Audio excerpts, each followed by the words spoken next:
मान्य सदस्यहरूको नाम प्राप्त हुन आएको छ। म उहाँहरूलाई बोल्न समय दिन्छु। सर्वप्रथम मान्य श्री भीमबहादुर रावल, समय 6 मिनेट। यसपछि मान्य श्री रामबहादुर बिष्ट। सम्मान्य सभामुख महोदय, एउटा सार्वभौम स्वतन्त्र देशसँग सम्बन्धित उसले गर्नुपर्ने कर्तव्यसँग सम्बन्धित अत्यन्त गम्भीर विषय म सम्मान्य सभामुख महोदय मार्फत नेपाल सरकार समक्ष राख्न चाहन्छु। आज ब्रिटिस गोर्खा सत्याग्रह संयुक्त सङ्घर्ष समितिद्वारा सञ्चालित गोर्खा सत्याग्रह आन्दोलनका तर्फबाट ज्ञानराज राई, धनबहादुर गुरुङ र पुष्पा राणा घले बेलायतको लन्डनमा आमरण अनसन बस्नुभएको 10 दिन भयो। उहाँहरूको स्वास्थ्य अवस्था बिग्रिँदै गएको समाचार छ। अनसनकारी बसेको पाल त्यहाँको प्रहरीबाट हटाइएको छ। आफ्ना न्यायोचित मागहरू पुरा गर्ने तथा यसको लागि तत्काल उच्चस्तरीय वार्ता कमिटी निर्माण गरियोस् भन्ने नेपाली नागरिक भूतपूर्व गोर्खाहरूले अगाडि सारेको माग पुरा गराउनेतर्फ नेपाल सरकारले के गरिरहेको छ, यस सम्मानित सदनलाई तत्काल जानकारी दिन सम्मान्य सभामुख मार्फत म जोरदार माग गर्दछु। नेपाल र नेपालीको हित तथा जीवज्यानको सुरक्षा गर्नु नेपाल सरकारको प्रमुख कर्तव्य भएको कुरा मैले दोहोऱ्याइरहनु पर्दैन। भूतपूर्व ब्रिटिस गोर्खाहरूले 2 दशकदेखि त्रिपक्षीय सम्झौतामा व्यवस्था भएअनुसार ब्रिटिस सेनाका अन्य युनिटमा सेवारत सैनिक सरह समान कामका लागि समान सेवा शर्त र सुविधा तथा पेन्सनको माग राखी आन्दोलन गर्दै आएका छन्। नेपाल सरकारको पनि गोर्खा सेनालाई बढुवा कल्याणकारी व्यवस्था र अन्य सुविधामा मातृ सेनाका अन्य युनिटहरूले पाएसहरूको समान व्यवहार गर्नुपर्ने सुझाव रहेको छ। तर यसको लागि कुनै ठोस पहल आजसम्म भएको देखिँदैन। प्रमुख मागहरूमा जुलाई 1997 भन्दा पहिले सेवानिवृत्त भएकाहरूले समान पेन्सन पाउनुपर्ने, विगतमा भेदभावपूर्ण तलब, पेन्सन र सुविधा दिए बापत क्षतिपूर्ति पाउनुपर्ने, ब्रिटिस गोर्खाका विधवाहरूले पनि समान पेन्सन र सुविधा पाउनुपर्ने, सन्तानले आप्रवासनको सुविधा पाउनुपर्ने, ब्रिटिस सेनाले पाउने सरहको औषधोपचारको सुविधा नेपालमै पाउनुपर्ने, पाउन्ड स्टर्लिङमा पारिश्रमिक नेपालकै ब्याङ्कमा पाउनुपर्ने रहेका छन्। नोभेम्बर 7, 1947 भारत र बेलायत बीच समाजदारी पत्रमा हस्ताक्षर भई सोही वर्षमा नेपाल, भारत र बेलायत बीच त्रिपक्षीय सन्धि भएपछि 6 गोर्खा रेजिमेन्ट भारतमा र 4 रेजिमेन्ट बेलायतमा रहेका थिए। अहिले पनि वार्षिक 300 को हाराहारीमा नयाँ भर्ती लिने गरिएको छ। सन्धिको परिच्छेद 1 मा नेपालको स्वार्थ र प्रतिष्ठाको विपरीत हुन नहुने र गोर्खा सैनिकहरूलाई भाडाका सिपाहीका रूपमा हेरिन नहुने शर्त उल्लेख छ। प्रतिनिधि सभाको अन्तर्राष्ट्रिय सम्बन्ध समितिले भूतपूर्व गोर्खाका समस्या समाधानका लागि 2055 साल र 2075 सालमा भूतपूर्व गोर्खाका समस्या समाधानका लागि सरकारलाई अत्यन्त महत्त्वपूर्ण सुझाव दिएको थियो। तर ती सुझावहरूको कार्यान्वयनतर्फ कुनै ध्यान दिइएको छैन। सबभन्दा पछिल्लो पटक जुन 2019 मा तत्कालीन प्रधानमन्त्री केपी शर्मा ओलीको बेलायत भ्रमणका अवसरमा तत्कालीन बेलायती प्रधानमन्त्री टेरेसा मेसँगको वार्तामा त्रिपक्षीय सम्झौताको पुनरावलोकनको प्रस्ताव गर्नुका साथै ब्रिटिस गोर्खाको भर्ना, तालिम र सुविधाबारे नेपाल सरकारको जानकारीमा नभएको तथा परिस्थिति भिन्न भएकोले उक्त सम्झौताबारे नयाँ ढङ्गबाट सोच्नुपर्ने कुरा भएको थियो। नेपाल र बेलायतको संयुक्त विज्ञप्तिमा गोर्खाका बारेमा छलफल जारी राख्ने सहमति भएको कुरा उल्लेख गरेको थियो। तत्पश्चात नेपालको परराष्ट्र मन्त्रालयले फेब्रुअरी 2020 मा काठमाडौँ स्थित बेलायती दूतावासलाई त्रिपक्षीय सम्झौताको पुनरावलोकनका लागि द्विपक्षीय वार्ता गर्न पत्राचार गरेको थियो। त्यसको कुनै जवाब दिइएको वा नेपाल सरकारले पुनः सोधखोज गरेको कुनै जानकारी छैन। यसतर्फ म सम्मान्य सभामुख महोदय मार्फत नेपाल सरकारको गम्भीर ध्यान आकर्षण गर्न चाहन्छु।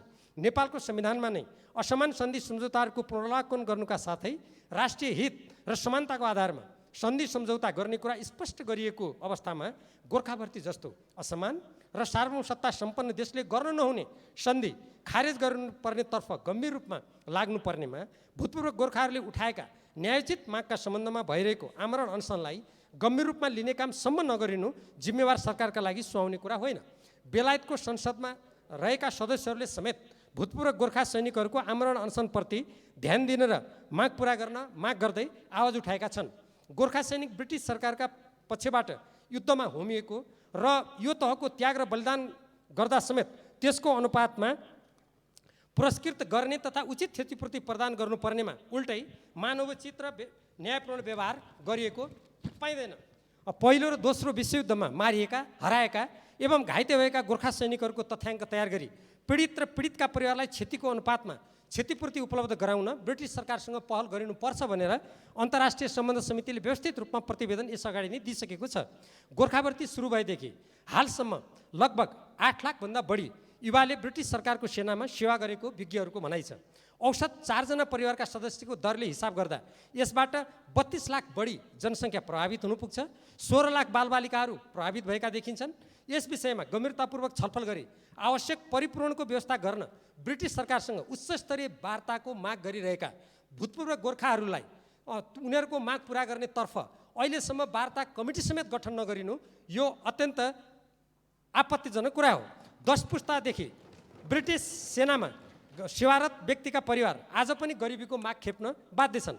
गोर्खा भर्ती प्रचलनकै कारणले उनीहरू शिक्षा, निजामती सेवा र राजनीति लगायतका क्षेत्रमा पछाडि परेकोले भूतपूर्व गोर्खाका समस्याहरूको समाधान गर्नु अत्यन्त आवश्यक छ र भूतपूर्व सैनिकहरूमाथि भएका अन्याय र भेदभावको अन्त्य गर्ने सम्बन्धमा नेपाल सरकारको सक्रिय संलग्नता भई समाधान खोज्नुपर्ने कुरामा विशेष ध्यान दिनुपर्छ भनेर यो प्रतिनिधि सभा, सदन र अन्तर्राष्ट्रिय सम्बन्ध समितिमा पटक पटक कुराहरू भएको छ र भूतपूर्व गोर्खाका प्रतिनिधिहरूले पनि यस सम्बन्धी कुरालाई पटक पटक उठाइरहनु भएको छ र अहिले बाध्य भएर उहाँहरू आमरण अनसन गरिरहनु भएको छ र उहाँहरूले पछिल्लो समयमा सत्याग्रह समितिको नेतृत्वमा जुन आन्दोलन गरिरहनु भएको छ त्यो लामो समयसम्म उहाँहरूका न्यायपूर्ण मागप्रति गरिएको व्यवस्था प्रतिको एउटा ठुलो विरोध हो।